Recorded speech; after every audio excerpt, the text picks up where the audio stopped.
Hello guys, आज मैं बताने वाली हूँ कि मेरे यूपीएससी के जर्नी में क्या क्या हुआ है।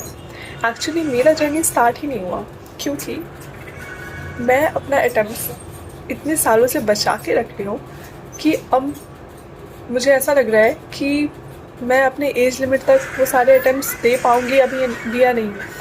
लाइक फर्स्ट अटेम्प्ट जब मैंने सोचा था मैं दूँगी, तो उस टाइम पे मुझे बहुत डर लग रहा था यूपीएससी एग्ज़ाम से, तो मैंने वो अटेम्प्ट दिया ही नहीं। ओके, फॉर्म ही फिल नहीं किया।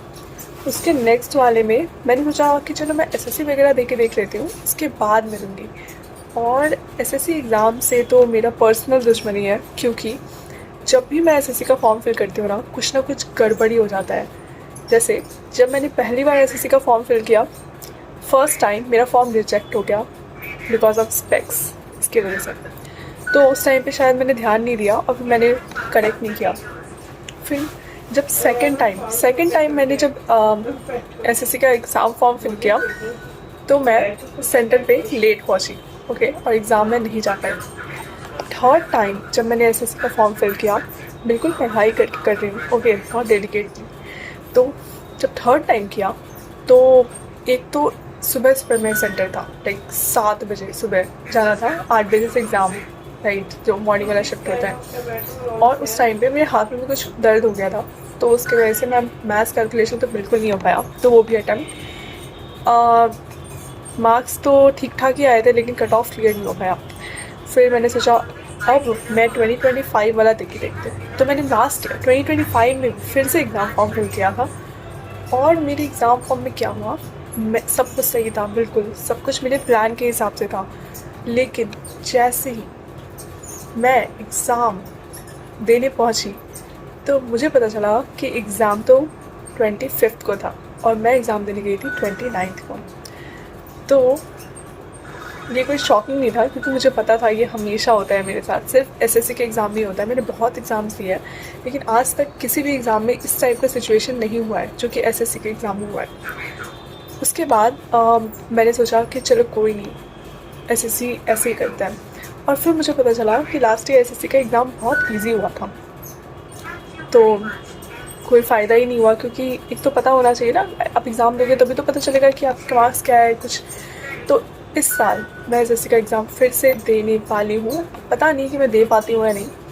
तो मैं आपको यूपीएससी के बारे में बता रही थी। तो इतना सब कुछ के बाद मैं यूपीएससी की प्रिपरेशन तो नहीं कर पाई सही से। तो मैंने पिछले साल यूपीएससी का एग्ज़ाम दिया था, फर्स्ट अटैम्प्ट, क्योंकि मैं बहुत सालों से अपना अटैम्प्ट बचा रही थी। तो मैंने सोचा कि चलो एक बार ट्राई कर ही लेते हैं, बहुत देखते हैं कि क्वेश्चन आता कैसा है। तो पिछले साल भी यूपीएससी का एग्ज़ाम दिया था मैंने, तो ठीक ठाक ही मार्क्स आए थे, लेकिन फिर भी कट ऑफ तो क्लियर नहीं हुआ। तो मैंने सोचा कि इस बार तो बिना पढ़े दिया था, तो चलो नेक्स्ट टाइम मैं पढ़ के देती हूँ। तो नेक्स्ट टाइम का मतलब है इस साल 2026। तो 2026 में मैं पढ़ाई नहीं कर पाई, ओके, तो अच्छे से। तो मैंने सोचा कि नहीं, इस साल दे के कोई फ़ायदा नहीं है, मैं अपना अटैम्प्ट बचा लेती हूँ, मैं अगले साल दूँगी एग्ज़ाम बहुत अच्छे से पढ़ के। लेकिन मुझे पता चला कि यहाँ तो जो पढ़े भी थे बच्चे, उनका भी कोई भरोसा नहीं है कि वो एग्ज़ाम उनको समझ ही नहीं पा रहा है। जैसे कि मैं यहाँ पे अभी क्वेश्चन पेपर लेके बैठी हूँ एसएससी का, मुझे एक भी क्वेश्चन समझ नहीं आ रहा है। अगर आप लोगों में से किसी को आया है तो आप बताना। कुछ क्वेश्चंस हैं जो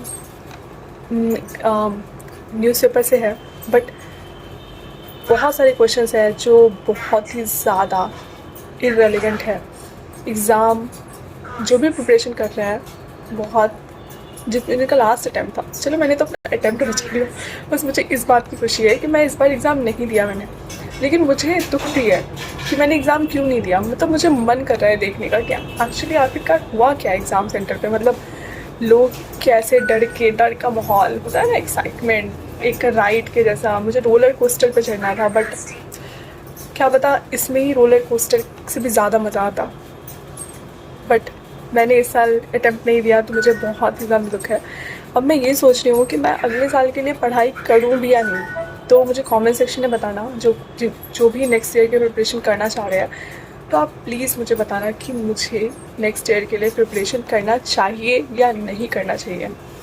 सो या, thank you so much, and मिलते हैं फिर, बाय।